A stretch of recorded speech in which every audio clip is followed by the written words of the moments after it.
Oi, boa noite, aqui é a doutora Cristina Guiar com a live da quinta-feira. Quem estiver entrando vai dando um oizinho, vai dizendo quem entrou, pra gente poder começar. Final de ano, né? Próxima semana já é Natal. É época de reflexão, época da gente repensar o nosso ano. E um ano tão conturbado que eu me senti foi atropelada pela vida. A pandemia nos atropelou, eu me sinto atropelada. Na verdade, foi que nem aquele negócio de deixar a vida me levar, porque a vida carregou a gente. A gente não fez nada do que a gente planejou nesses 2 últimos anos, né?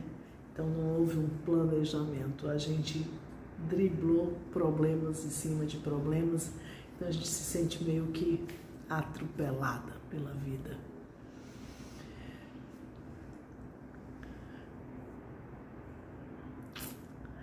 Boa noite a todos que já entraram. Gente, hoje eu vou falar sobre coisas que me acontecem sempre e que eu explico sempre no consultório, mas eu vou tentar falar sobre as coisas referentes à epilepsia, porque eu já falei na terça-feira passada sobre autismo. Então, assim, são dúvidas frequentes, mas relacionadas à epilepsia.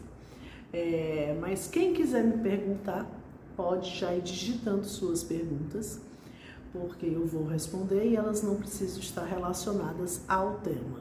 Então, vocês podem perguntar o que quiser. E depois eu volto para a gente conseguir responder as perguntas, certo? Então, vamos lá. Perguntas frequentes. Eu tenho eletro com atividade epileptiforme frequente interictal, mas eu não tenho crises clínicas. A família não vê crises clínicas. Gente, quando eu tenho uma atividade epileptiforme muito frequente, muito frequente, interictal, é uma chance muito grande dessa criança estar tendo crises. Você pode não estar vendo, reconhecendo, mas a chance de estar havendo as crises é muito grande. Então, se você não está vendo, ou as crises ocorrem durante o sono, ou as crises são parciais e rápidas. Porque as crises generalizadas, que eu tenha perca de consciência, onde eu tenho queda ao solo, você não poderia deixar de ver. Então, às vezes, a gente ajusta a medicação porque a gente faz exames controles, que o eletro é um exame controle. Quer dizer, a família está fazendo uso regular da medicação, eu pergunto, ele diz que está sem crises. Mesmo assim, eu peço eletro. E não tão raramente eu me surpreendo com esses resultados de eletro com atividade epileptiforme muito frequente interictal.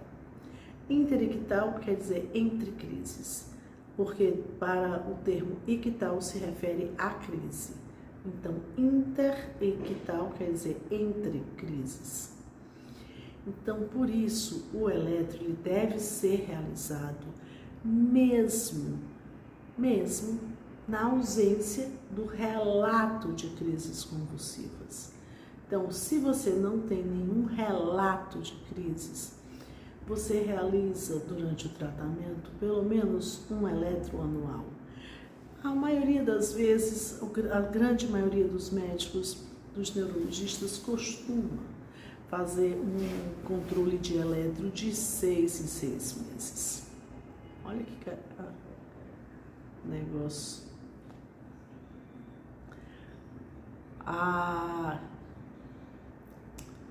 Esse sonzinho, ele é muito potente, mas às vezes ele faz isso. Eu vou mexer o cabelo, ele é tão sutil que entra aqui uma musiquinha que é lá do Spotify, que ele também está ligado. Desculpem. É que a gente olha e vê aqui uma coisinha fora do lugar, vem mexer e tá perto dele. Desculpa. Então, assim, a gente faz anualmente, porém, eu costumo pelo menos pedir de 6 em 6 meses.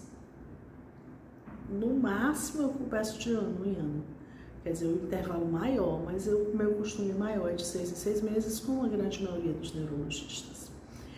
Outra dúvida frequente que as pessoas possuem. Doutora, o remédio, eu preciso usá-lo de forma certinha no horário? O que é que eu tento passar para as pessoas? Gente, você precisa ter um horário, porque você vai ter que respeitar a meia-vida da substância. Porém, tentem procurar um horário que esteja batendo com o seu café da manhã, o café da manhã da criança, para que você tenha, porque assim, a criança toma, vamos dizer, ela acorda sempre para ir para a escola, ela vai para a escola, então normalmente ela toma café da manhã mais ou menos às 6h30. Então você bota às 6h30, 6h35, 6h40, 6h25, são pequenas variações que não vão ter nenhuma repercussão. Porém, se você não estipula um horário, você vai fazer com variações muito grandes. Como já discutimos, né? Quando a criança acorda, então a criança acorda às 6h30, outro dia é domingo, então ela acorda às 10, ou às 9h30. Então é uma variação de horas que vai atrapalhar com certeza no controle das crises. Doutora, mas eu coloquei às 6h30 porque é o horário que ele vai para a escola. Porém, agora nós estamos de férias e eu preciso acordar o coitado todo dia às 6h30 para dar um remédio. Você pode mudar esse horário nesse período, que é um período longo de férias. Então, você pode colocar o remédio para um outro horário nesse período de férias, porém também de 12 em 12 horas. E você pode retornar para as 6h30, que era o seu horário inicial, no período das aulas, com o reinício das aulas. O importante é que você faça o uso regular da medicação com intervalos regulares. Outra coisa muito frequente que as pessoas me passam é: doutora, quando é que eu vou parar esse remédio? Hoje mesmo eu ouvi essa frase. Eu detesto essa frase, porque a frase vem carregada de um peso. Como assim, eu não suporto mais? Que horas que eu vou deixar esse remédio? É um peso que o remédio deu tão grande. Gente do céu, não era preciso isso. Então nós estamos usando um comprimido, um xarope, uma coisa assim, que é para a criança estar em tratamento, é para a criança melhorar, vai ser retirado quando ela fizer os critérios para a retirada. E como o tratamento é longo, se você não colocasse peso, seria muito mais fácil esse tratamento. Eu só estou colocando uma relação, que, por exemplo, existem tratamentos como o paciente diabético, ele faz uso de uma medicação que é uma medicação injetável e ele não bota esse peso. A gente não vê as pessoas colocando esse peso. O paciente banaliza, usa sempre a insulina, então já para ele não é grandes coisas. Não, eu tomo insulina todo dia? Não, eu tomo. A criança mesmo se aplica. E quando é que você vai parar? Não vou parar. Mas ela não bota o peso que as pessoas botam para os anticonvulsivantes. Então a gente vê criança que faz tratamento para o hormônio do crescimento, para o GH, também faz uso de uma injeção diária durante alguns anos. As crianças da diabetes fazem uso de medicação ad eterno, a vida, injetáveis, e elas não botam esse peso. Agora é meio que um preconceito, bota-se um peso tão importante e desnecessário. as medicações da neurologia que tornam o tratamento mais difícil. Então, assim, hoje mesmo eu fiz esse post porque eu me lembrei desse detalhe. Não há necessidade de você colocar. Assim, eu tento, de todas as formas, falar sobre esse é um rótulo do uso do medicamento controlado. O meu livro, que eu escrevi, o Ilustrado, o Vito e o Remédio Controlado, ele tinha esse objetivo. O objetivo de desmistificar o uso do remédio controlado, de diminuir o peso desse remédio controlado. Porque é muito grande isso, gente, e de uma forma desnecessária. Desnecessária e inútil, que não vai te ajudar em nada. Então, a medicação está aí para ajudar ao controle das crises. Quando e se algum momento for analisado o seu caso e você não está mais precisando da medicação, aí você tenta fazer a retirada gradual. Porém, só tem sentido tirar se for para você ficar bem, se for para você não voltar a ter crises. Se existe risco de você voltar a ter crises, você está com controle total de crises com o uso de um xarope. Eu não vou mexer porque a crise convulsiva, ela causa mal à saúde. Então, por isso, não há necessidade desse peso tão grande. E eu peço tanto, não usem esse remédio, não botem.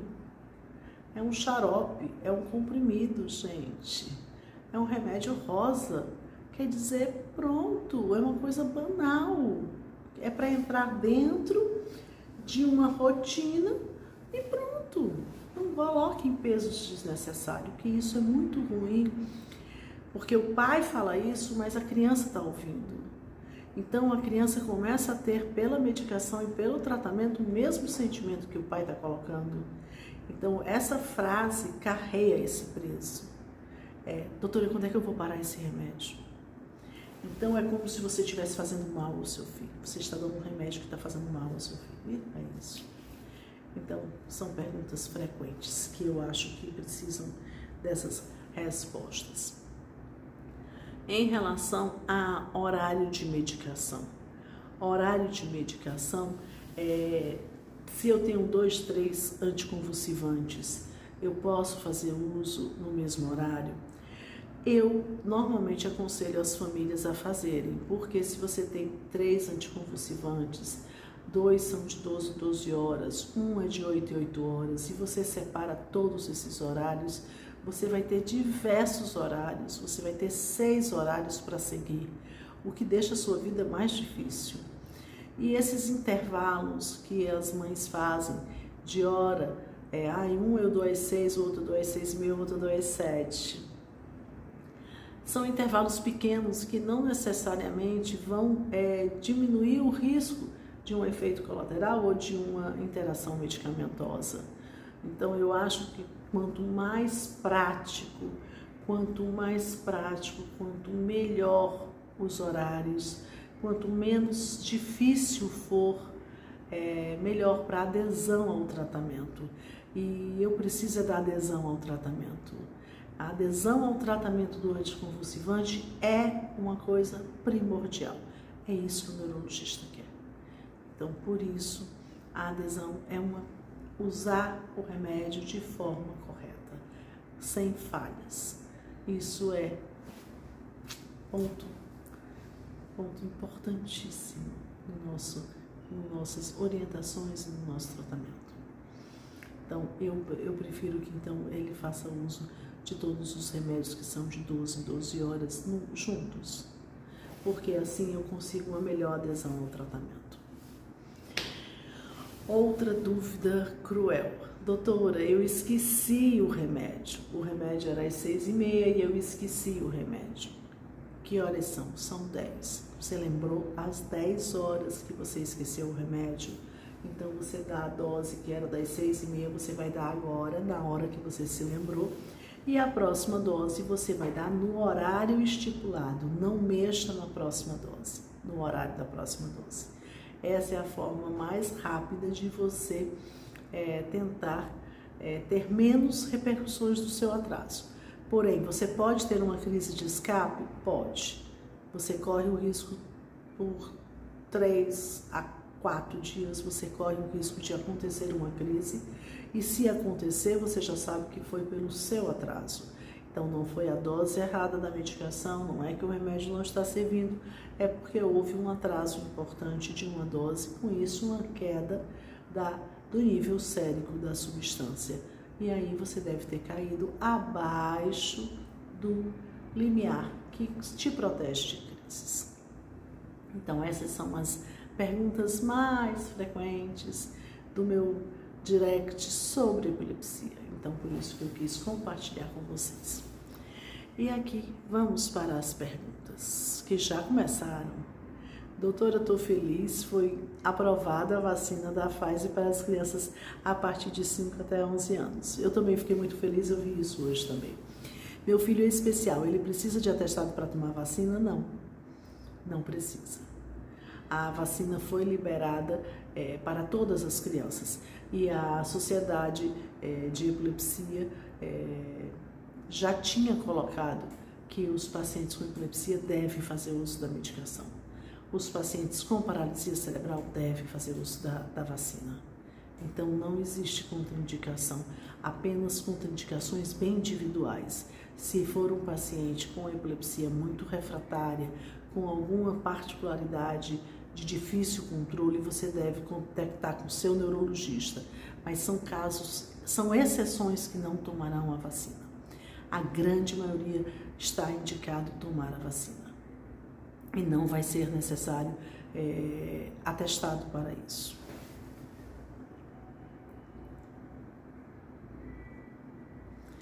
Beta, doutora, meu filho toma Teleptal, porém sente sono sempre, porém a neuro diz não ter problema. Quando contei para outro médico, ele disse que não poder e teria que trocar. Mas foi o único remédio que controlou.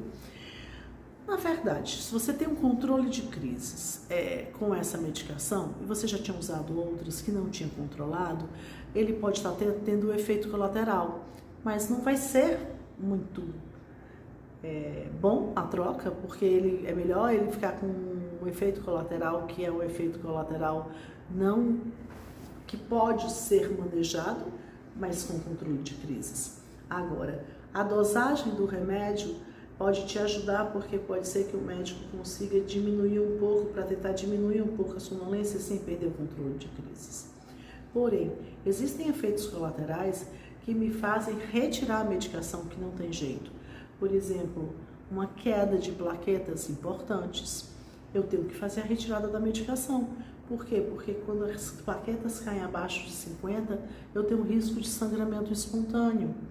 Então, eu não posso manter a medicação, porque é um efeito colateral importante. Efeitos colaterais tipo intoxicação, paciente com alergia, com racho cutâneo, eu também preciso fazer a retirada de medicação, não tenho como mantê-la. Por quê? Porque é uma coisa grave, que pode complicar muito, pode acontecer uma reação que a gente chama de Steve Johnson, que deixa sequelas e tem risco até de vida.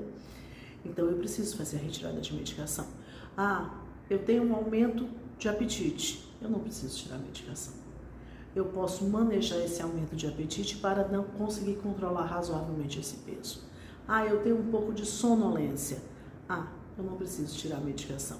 Eu posso fazer um manejo dessa dose para que eu mantenha, já que eu tenho um controle total de crises. Então, não é todo o efeito colateral que me faz retirar a medicação. Alguns realmente eu não tenho como. Alguns efeitos colaterais eu não tenho como lidar. São importantes e realmente quando aparece eu preciso fazer a retirada da medicação. Mas em outros que eu consigo manejar um pouco. Eu sei que é um efeito colateral, porém eu consigo fazer um pequeno manejo. Então nesses eu deixo a medicação mesmo com efeito colateral. Por quê? Porque eu tenho um controle das crises. Se eu troco a medicação, Eu não sei nem se eu vou ter efeitos colaterais com a nova medicação e nem se eu vou controlar as crises com a nova medicação. Então é por isso que a gente tenta-se manter a medicação que controlou as crises. Isso é muito precioso, né? O controle de crises.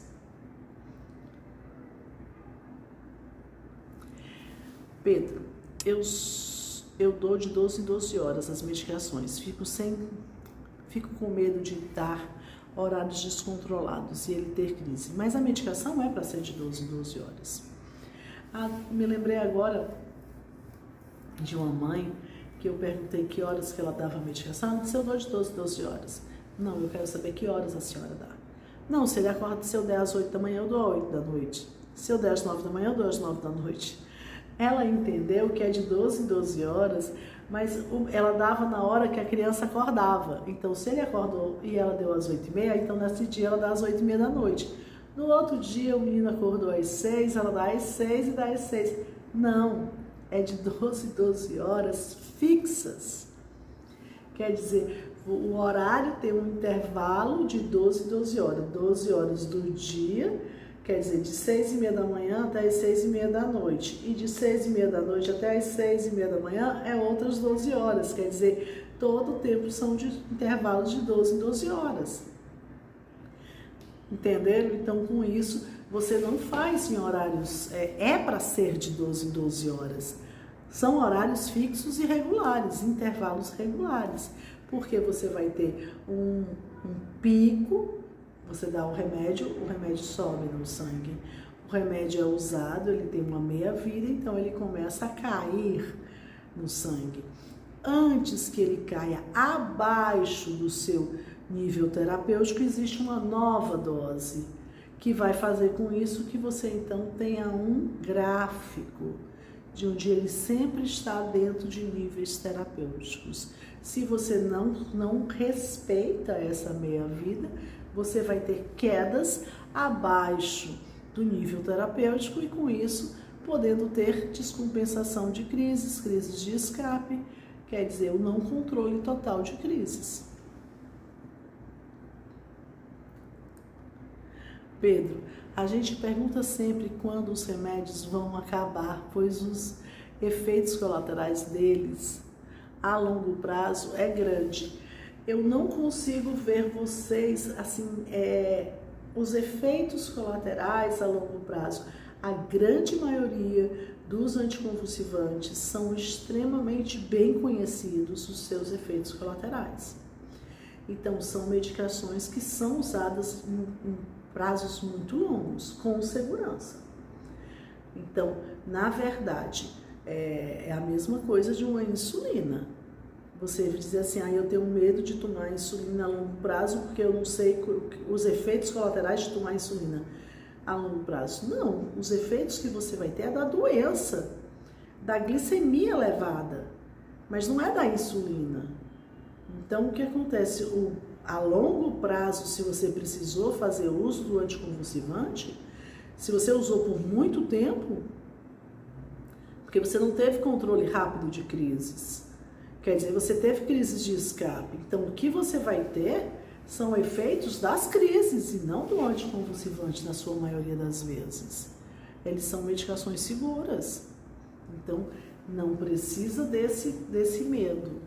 Agora, já a crise convulsiva, quando você vai tendo crises convulsivas, vai tendo de escape, descontrole, essas crises convulsivas é que deixam efeitos colaterais, que nesse caso não chamam de efeitos colaterais, porque crise convulsiva não é remédio, se chama sequelas.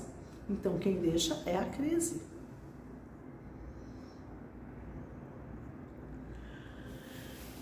Boa noite, doutora.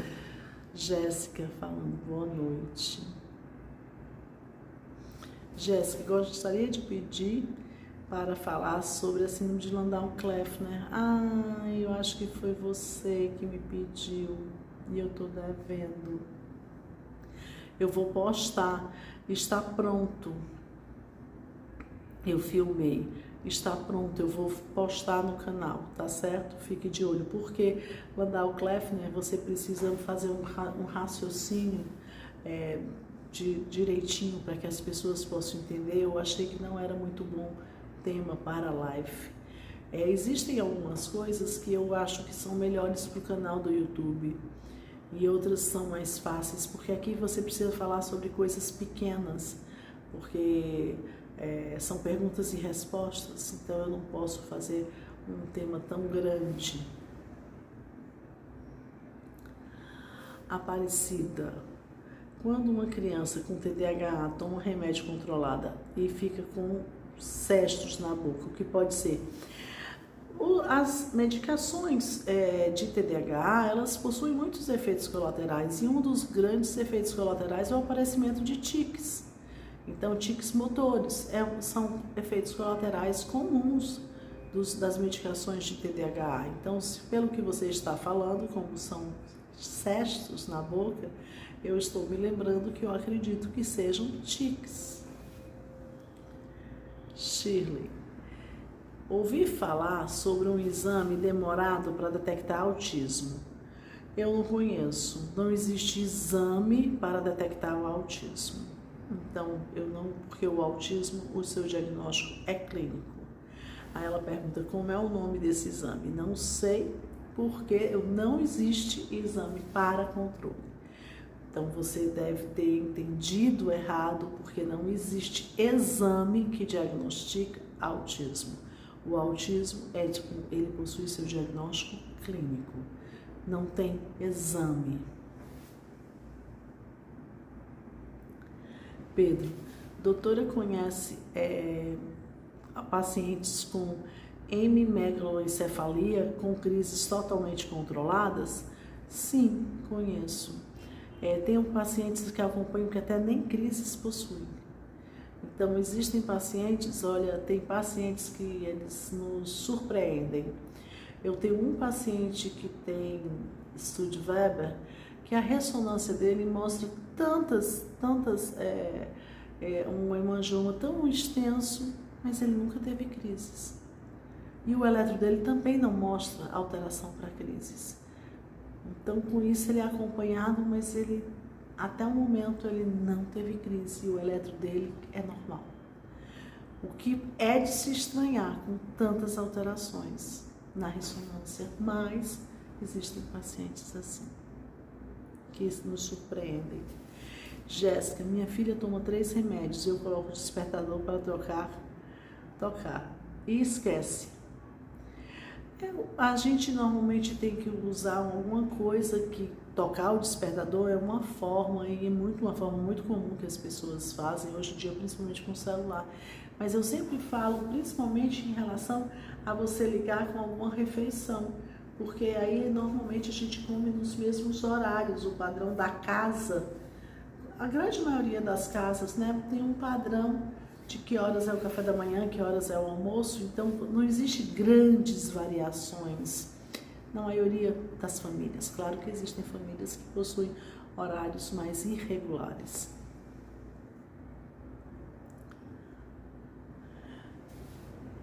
Pedro, então ele vai precisar de atestado, pois a epilepsia é de difícil controle. Não falei isso, eu falei que quando você vai fazer a vacina, você não precisa de atestado. Agora, quando você tem uma epilepsia de difícil controle, você deve perguntar ao seu médico, só confirmar se você deve vacinar. Não é que você precise de atestado para a vacina. Para a vacina, você não precisa de atestado, porque não está contraindicado, na sua grande maioria dos casos. Agora, casos muito específicos, por isso que eu falei das epilepsias refratárias, você deve comunicar ao seu médico para confirmar, ele pode fazer uso da vacina do Covid, para o médico dizer, não, no seu caso eu acho melhor ele não se vacinar, porque serão exceções os que não serão vacinados. A regra, a orientação da sociedade é de vacinar os pacientes com epilepsia, mesmo os com epilepsia refratária. E para a vacina, como a vacina foi liberada para toda a faixa etária, então você não precisa de um atestado dizendo que tem epilepsia para se vacinar, porque esse é o direito das crianças de toda essa faixa etária, todas essas crianças. Thaís, doutora, após a retirada total do Trileptal, as chances de novas crises existem? Existem. Pequenas. Se você fez o protocolo corretamente, que o protocolo americano, que é 3 anos sem crises, com elétrons finais normais, você tem uma taxa que varia entre 5 a 7% de pessoas que podem retornar a ter crises. E essas pessoas que retornarem a ter crises, elas devem ser reiniciada a medicação e se espera no mínimo 5 anos para se tentar fazer uma nova retirada. Existem fatores do dia a dia que podem causar as crises. Existem alguns fatores do dia a dia que podem causar crises nos pacientes com epilepsia. Febre é um fator que pode descompensar. Abstinência do sono, quer dizer, noites sem dormir, é uma coisa que pode descompensar. Existem algumas crises que estão muito relacionadas com frio ou calor, mudanças bruscas de temperatura, podem descompensar. Então, existem algumas coisas do dia a dia que podem, mas isso para pacientes com epilepsia. Isso não está referente ao paciente que fez a retirada da medicação.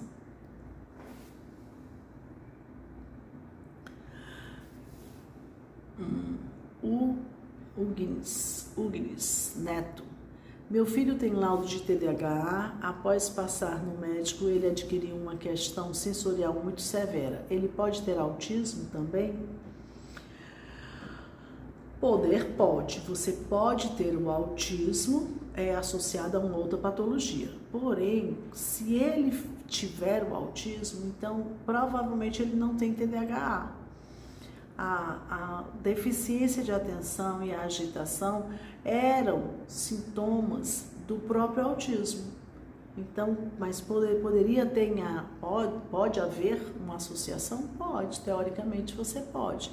Agora, muito comumente, o que acontece é as pessoas, o autismo possui uma agitação, faz parte, é uma das características comuns, e o paciente com autismo, ele não presta muito atenção, ele tem uma dificuldade de comunicação. Então, as coisas faladas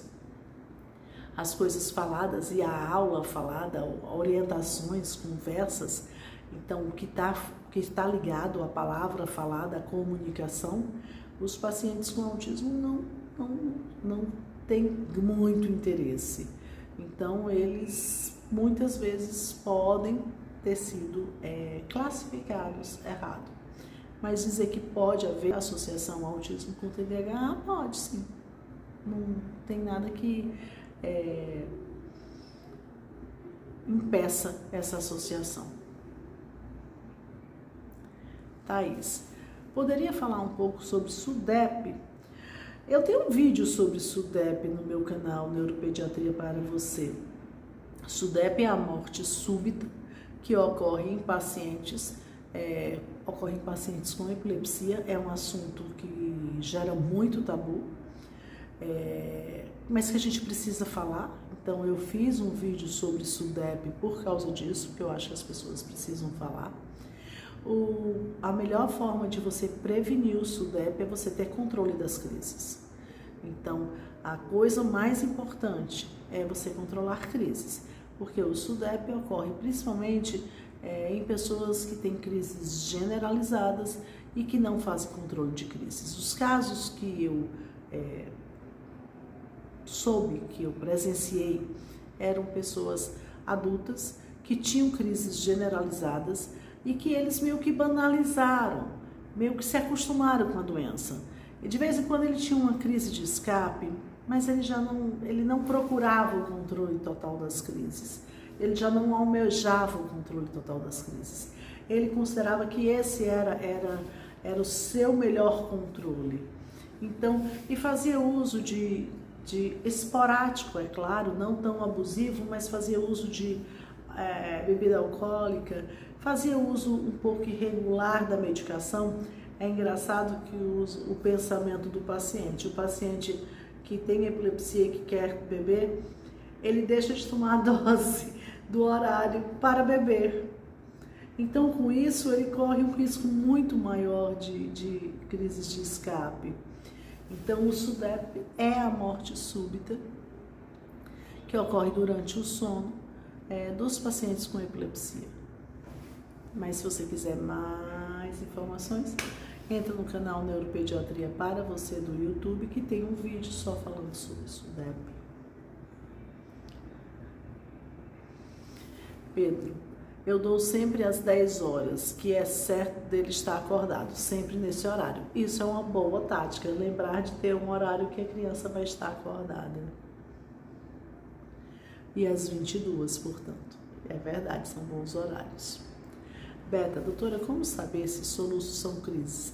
Na verdade, você não tem como saber, mas é porque quando você tem a crise com esse aspecto de soluço, o soluço costuma ser um soluço estranho, um soluço que ele é persistente, ele é demorado e ele ocorre de forma para e depois volta. Então, dizer que você tem como visualmente definir, não, visualmente não.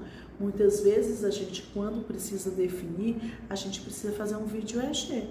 Mas assim, dizer que existe características para uma pessoa que está soluçando, que dá para que eu possa dizer se era ou não é crise, não vai dar, porque os pacientes que têm crises de soluço, normalmente são pacientes que possuem sequelas neurológicas.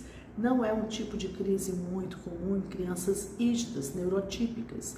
Então, são pacientes que possuem, normalmente, já possuem atraso no desenvolvimento, já possuem crises convulsivas, outras formas de crises convulsivas. Então, com isso, eles já não são crianças neurotípicas. Então, por isso, não vai ter nada que nasce no soluço que você vai dizer, esse soluço é crise, esse aqui não é crise. A maioria das vezes a gente tem essa suspeita que seja crise porque é um soluço. Doutor, ele está apresentando em períodos de soluços, acontece sempre assim, aí você filma, acha que a criança está um pouco com alteração na consciência, isso se repete. Então, e aí a gente muitas vezes precisa pedir o vídeo EEG, mas dizer que clinicamente, olhando para a criança soluçando, você vai ter certeza se é ou se não é? Não acredito, você não vai ter essa dica.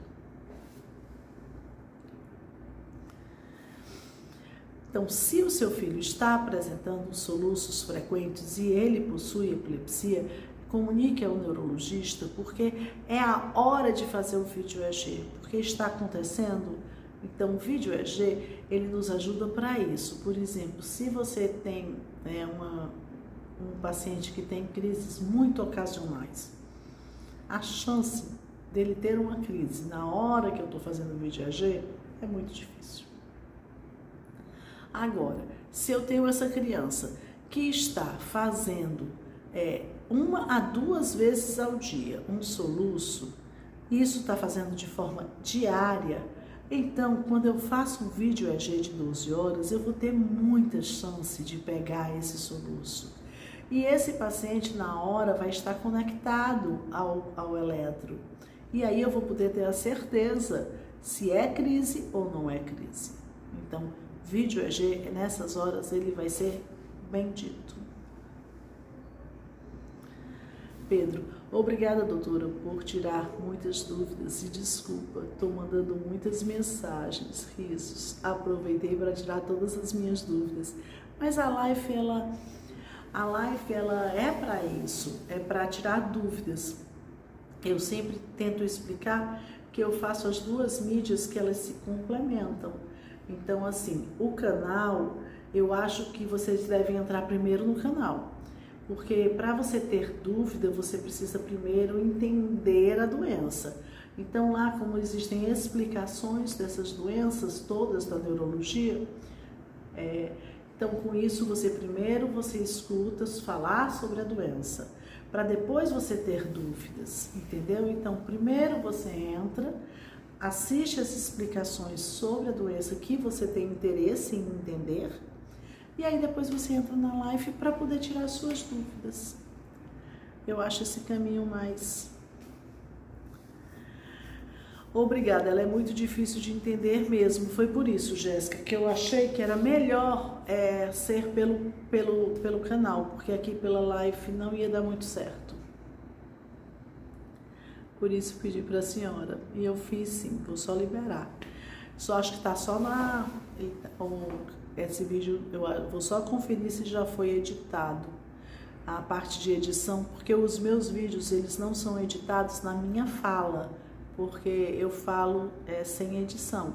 Porém, eu sempre mando algo que isso eu não sei colocar, aquele negocinho assim, para curtir o vídeo, ou então o botãozinho de se inscreva, essas coisinhas, e eu acho que isso ajuda visualmente no vídeo, ter alguma coisinha assim, ajuda também a você, porque senão o vídeo vai ficando muito maçante. Então eu acho que aparecer de vez em quando essas imagens são recursos audiovisuais que eu acho que ajudam, porque quando você tem uma explicação de 10, 15 minutos, às vezes a sua voz vai ficando meio cansativa e a pessoa perde a paciência de assistir até o final, né?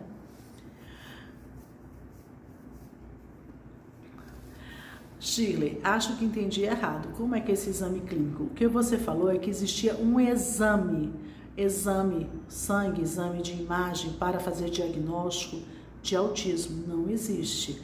Quem faz o diagnóstico de autismo é o exame clínico, quer dizer, é o neurologista examinando a criança, vendo como ela fala, como ela reage. Quer dizer, exame clínico é a observação do médico neurologista. Exame clínico é a parte clínica, é ver como a criança está se comunicando e avaliar conforme a idade que ela possui, qual a interação, como ela responde, o quanto alheia ela é, para poder fechar o diagnóstico. Nós não temos exame que você peça que lá embaixo apareça conclusão, autista. Não. Quem dá é um profissional, por isso que os profissionais que têm formação para fazer o diagnóstico, que são os neuropediatras e os psiquiatras infantis.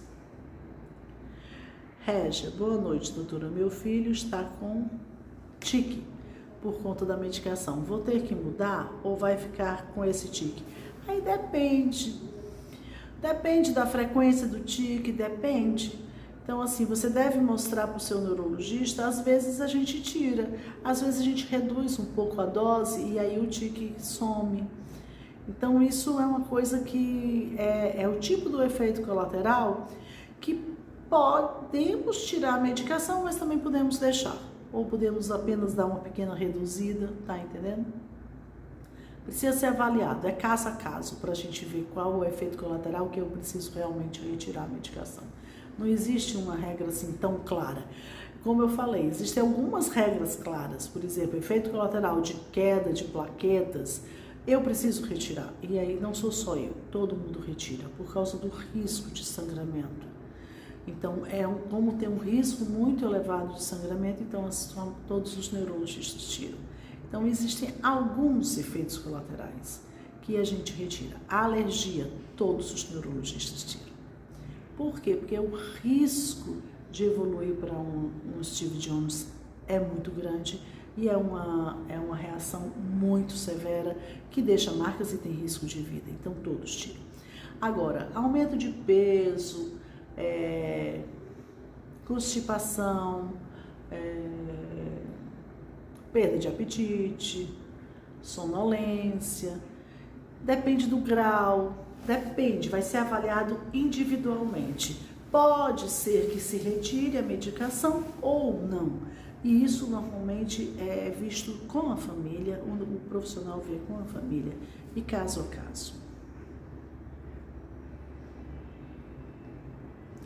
Amanda, doutora, quando as medicações, o tratamento com prednisolona não controla as crises, pode ser indicado o ACTH?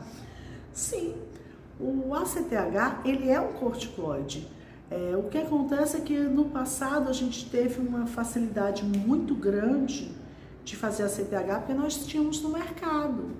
E aí depois você perdeu e hoje em dia a gente não tem mais no mercado brasileiro, então precisa ser importado. Mas o ACTH é um corticoide. é a cortrosina depor. Então, assim, você faz pulso de prednisolona, que também é corticoide, mas você pode tentar? Pode, embora que os dois são corticoides. Então, assim, às vezes o neurologista pensa, não controlei com pulso de corticoide, então eu vou fazer outra coisa, dieta cetogênica, VNS, tá entendendo? Então, as epilepsias, mas poderia. Tem idade para tratar com a CTH? Normalmente a gente trata crianças pequenas, não é que tenha idade, é que o ACTH ele tem um efeito melhor, ele foi muito usado e é muito usado para síndrome de West, que é uma epilepsia refratária de crianças pequenas, de crianças que a gente no máximo vai até 3 anos para fazer ACTH. Então a gente faz normalmente em crianças bem pequenas, crianças de 1, 2 anos, né? Mas não poder, teoricamente, você poderia fazer. Ângela, doutora, pode dar anticonvulsivante para a criança em jejum ou é aconselhado dar algo para comer e depois dar a medicação? Usar medicação, qualquer que seja a medicação, em jejum, você pode estar irritando a mucosa gástrica, né? Então, assim, é bom que a pessoa tenha tomado alguma refeição leve. Às vezes, quando tem crianças, porque são muito mais as crianças maiores que não querem comer de manhã. Aí eu digo, olha, tenta engolir o comprimido com 2 dedinhos de leite. O problema é a proteção gástrica, tá entendendo? Porque às vezes a pessoa fica com um hábito de toda a vida usar a medicação em jejum. Então, aí você pode ter efeitos colaterais depois de gastrite, de dor. Então, por quê? Porque você está irritando a sua mucosa gástrica. E aí, você vai precisar de um protetor gástrico, então você vai precisar de um alimento junto com a medicação. Então, o motivo é esse, que não é que você não possa dar em jejum. O efeito do remédio será o mesmo. O para controle de crise será o mesmo. O problema é que você pode ter efeitos colaterais porque você pode estar agredindo a mucosa gástrica por estar dando o remédio com o estômago em jejum.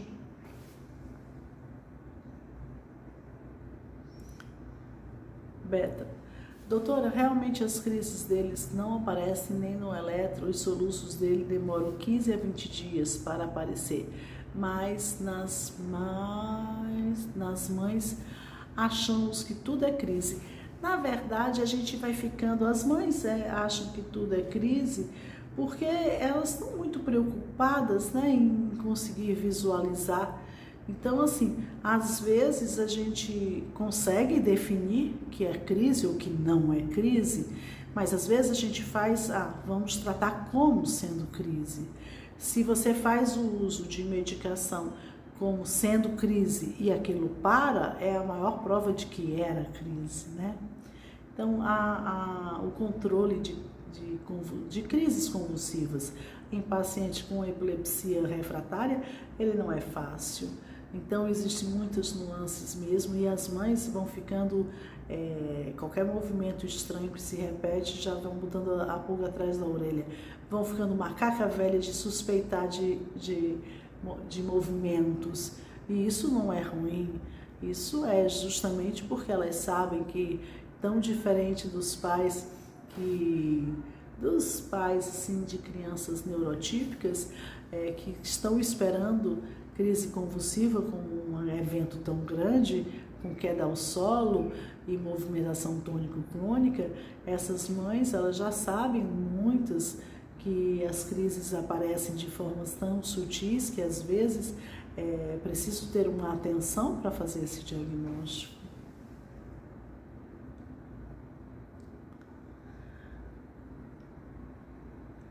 Régia, obrigada, doutora, você é incrível. Obrigada.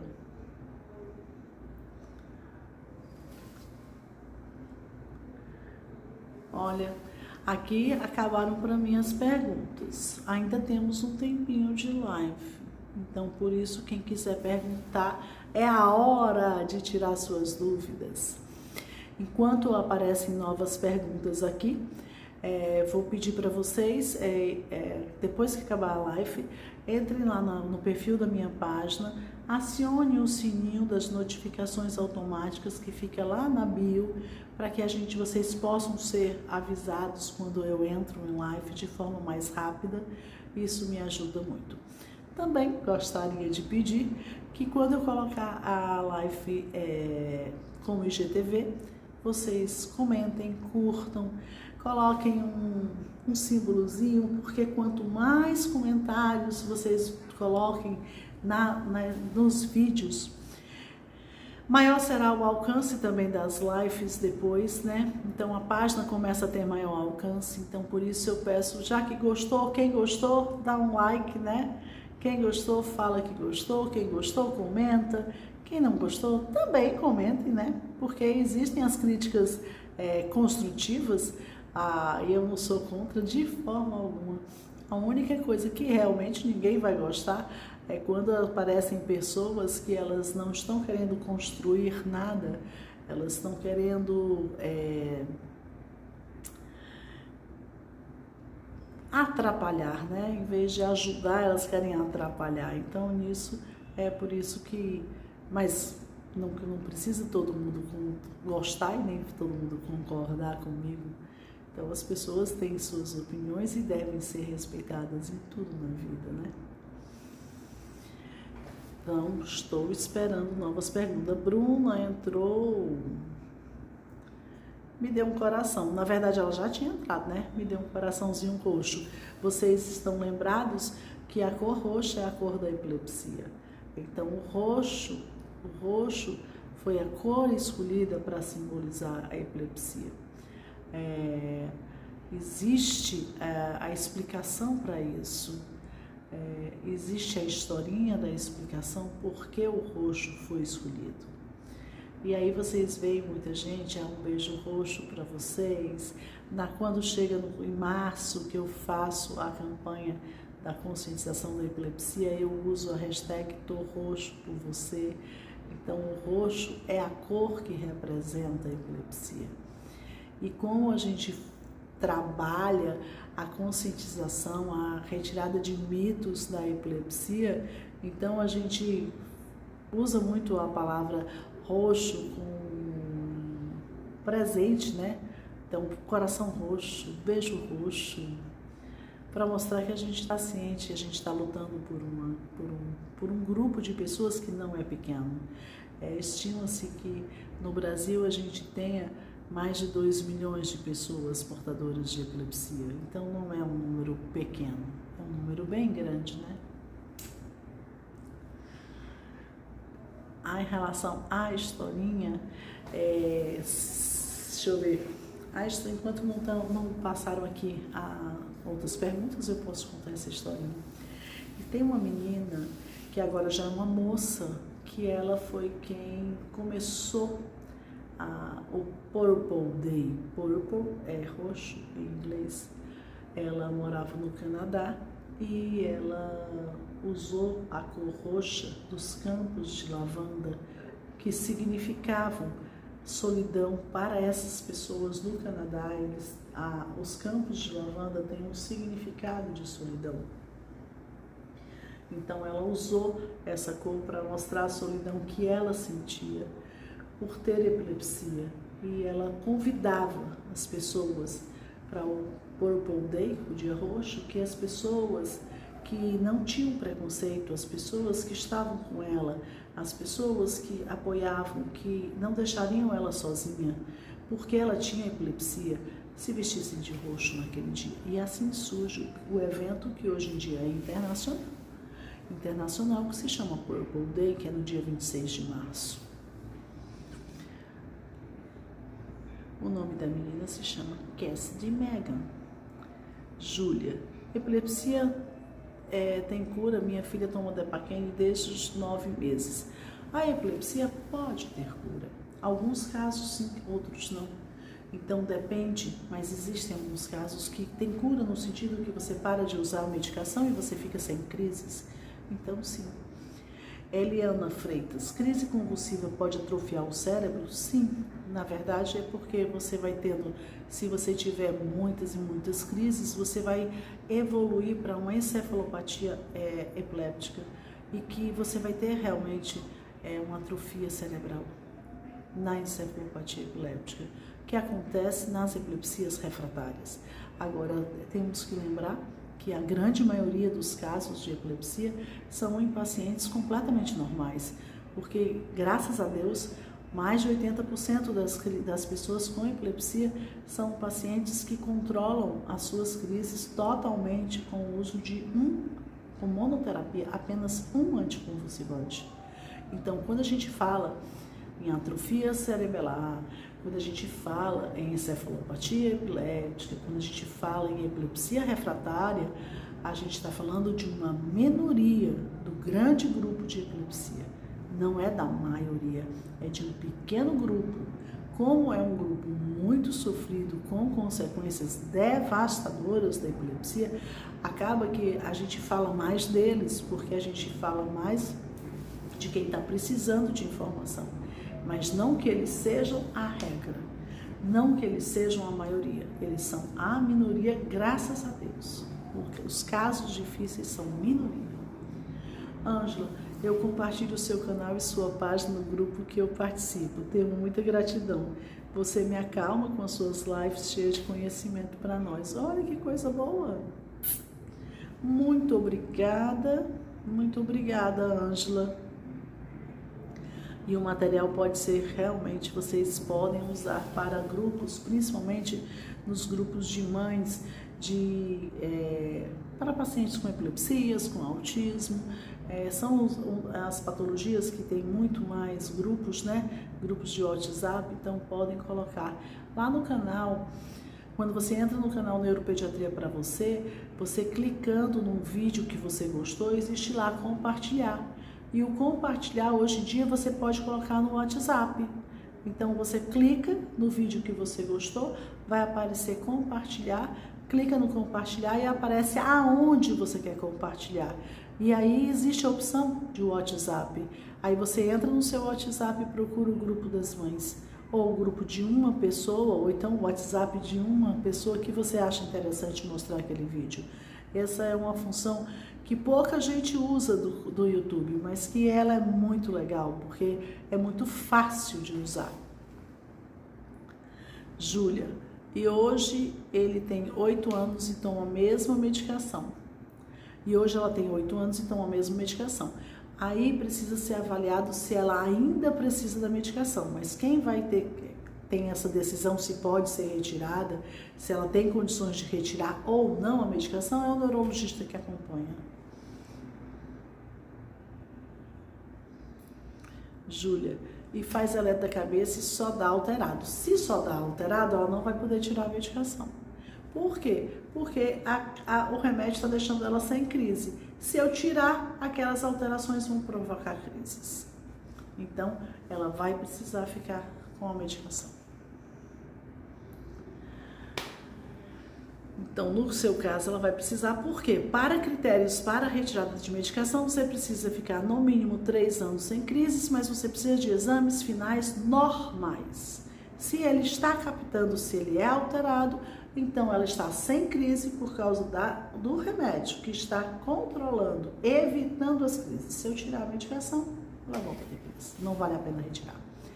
Régia, meu filho teve 3 convulsões entre 10 meses e 3 anos. Já tem 9, não teve mais. Tem chance de ter ainda? E essas podem ter sido algum problema no cérebro? Chance tem, mas bem menor, porque já tem uma quantidade de tempo bem grande sem crises. Então, por isso, chance ainda existe. Porém, muito pequena, né? Por causa do tempo. E essas podem ter sido algum problema no cérebro? Todas as crises convulsivas decorrentes das epilepsias ocorrem por alterações das ondas cerebrais, que são alterações cerebrais que estão no cérebro. Gente, foi ótimo estar com vocês, foi ótimo a live de hoje. Eu vou encerrando, vou colocar no IGTV. Comentem, compartilhem, dá umas palminhas, né? umas palminhas, uns joinhas nos comentários, que isso me ajuda a crescer, tá certo? Conto com vocês. Beijo, até terça, na próxima live, que a terça a gente faz a live às 5 da tarde, tá certo? Beijos, beijos, beijos. Bom final de semana.